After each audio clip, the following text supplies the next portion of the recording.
আইনজীবী আনতে চান তাকে সে আইনজীবী আনার সুযোগ দেওয়া উচিত এবং সেইটা প্রসিকিউশনের ক্ষেত্রে প্রযোজ্য যে প্রসিকিউশন পক্ষেও যদি তারা বিদেশি কোনো এক্সপার্টকে তাদের প্রসিকিউশনের আইনজীবী হিসাবে রাখতে চান সেটাও আইনের মধ্যে সংযোজন হতে পারে। সবচাইতে গুরুত্বপূর্ণ আরেকটা জিনিস বাকি থাকলো সেটা হচ্ছে তদন্ত সংস্থা। এই তদন্ত সংস্থায় সবচাইতে যোগ্য, দক্ষ, নিরপেক্ষ লোককে নিয়োগ দেওয়া উচিত যাতে করে তদন্তের নামে কোনো প্রহসন না হয়, তদন্তের মধ্য দিয়ে সত্যিকারে অপরাধের যে প্রমাণ সেটা যাতে উঠে আসে এবং সেই ক্ষেত্রে টেকনিক্যাল সাপোর্টের জন্য যেহেতু যে অপরাধের বিচার এখানে হবে সেটা আন্তর্জাতিক আইনের অধীনে অপরাধ, সে কারণে এইখানে আন্তর্জাতিক সংস্থা বিশেষ করে জাতিসংঘের পক্ষ থেকে টেকনিক্যাল অ্যাসিস্ট্যান্স দেওয়ার জন্য প্রস্তাব দেওয়া হয়েছে।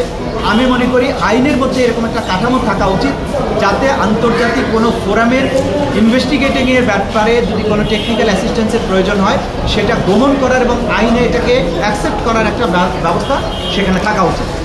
আর আরও একটা বড় জিনিস বাকি আছে সেটা হচ্ছে ধরেন ক্রাইমস এগেনস্ট হিউম্যানিটির বিচার এখানে করা যাবে, মানবতার বিরুদ্ধে অপরাধের বিচার আমরা করব। মানবতার বিরুদ্ধে অপরাধের মধ্যে খুন, গণহত্যা, এক্সটারমিনেশন, অত্যাচার, অ্যাবডাকশন, বাড়িঘর জ্বালানো সব কিছু কিন্তু অন্তর্ভুক্ত। কিন্তু এই ক্রাইমস এগেনস্ট হিউম্যানিটি কী কী কারণে হবে, এই অপরাধের উপাদান কী, সেটি কিন্তু আমাদের এই আন্তর্জাতিক অপরাধ ট্রাইব্যুনাল আইন 1973 সেখানে বর্ণনা করা নাই। এই অপরাধের উপাদানগুলো বা অপরাধের সংজ্ঞাগুলো যেটা আন্তর্জাতিক আইসিসি যেটা আছে, আইসিসির আইনে যেটা আছে সেই আইন থেকে সংজ্ঞাগুলোকে হুবহু বাংলাদেশের আইনের মধ্যে অ্যাডপ্ট করা উচিত, এই আইনের সংজ্ঞাগুলোকে গ্রহণ করা উচিত, তাহলে আইনটা পূর্ণাঙ্গ হবে। আমরা চাই বাংলাদেশে বিচারহীনতার যে সংস্কৃতি আছে সেটা থেকে দেশটা বেরিয়ে আসুক। পাশাপাশি আমরা এটাও চাই বিচারের নামে অবিচার করে নিরীহ নির্দোষ মানুষকে ফাঁসি দেওয়া হবে, জেল দেওয়া হবে, এই ধরনের সংস্কৃতি থেকে বাংলাদেশ বেরিয়ে আসুক। আমরা দুইবার স্বাধীন হয়েছি, 71 সালে একবার, 2024 সালে একবার।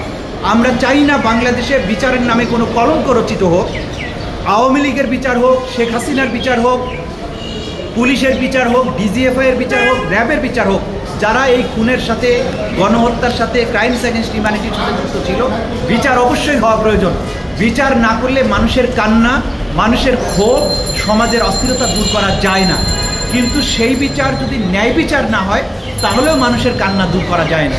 আমরা চাই অতীতের কলঙ্ক থেকে জাতি বেরিয়ে আসুক, এই ট্রাইব্যুনাল আন্তর্জাতিকভাবে আর কোনো প্রশ্ন যাতে কেউ তুলতে না পারেন সেইভাবে আইনটা সংশোধিত হোক, প্রসিকিউশন, ডিফেন্স এবং বিচারক প্যানেল গ্রহণযোগ্য, নিরপেক্ষ, দক্ষ হোক এবং তাদের এই দক্ষতার মধ্য দিয়েই নিরপেক্ষ একটা বিচারের মাধ্যমেই ন্যায় বিচার প্রতিষ্ঠিত হোক, শহীদের আত্মা শান্তি পাক, নিপীড়িত মানুষ মনে করুক তারা একটা প্রতিকার পেয়েছেন এবং আসামি পক্ষও যেন বুঝতে পারে যে তারা যে অপরাধ করেছিল তার অপরাধের সঠিক এবং কৃতকর্মের সঠিক বিচার হয়েছে।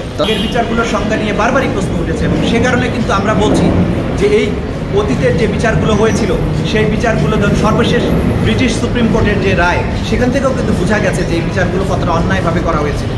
এইটাকে রাজনৈতিক সিদ্ধান্তের মাধ্যমে এই পুরো আগের যে বিচার প্রক্রিয়া ছিল সেগুলোকে পুনর্বিবেচনা করা যেতে পারে, এগুলোর ব্যাপারে কমিশন হতে পারে যে কিভাবে অন্যায় করা হয়েছিল, কিভাবে অন্যায়ভাবে মানুষকে ফাঁসি দেওয়া হয়েছিল।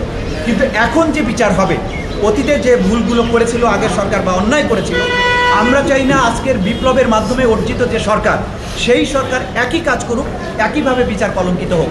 কারণ যারা অপরাধ করেছে তাদের জলজান্ত প্রমাণ বাংলাদেশের মাটিতে আছে, রক্তের দাগও এখনো শুকায়নি।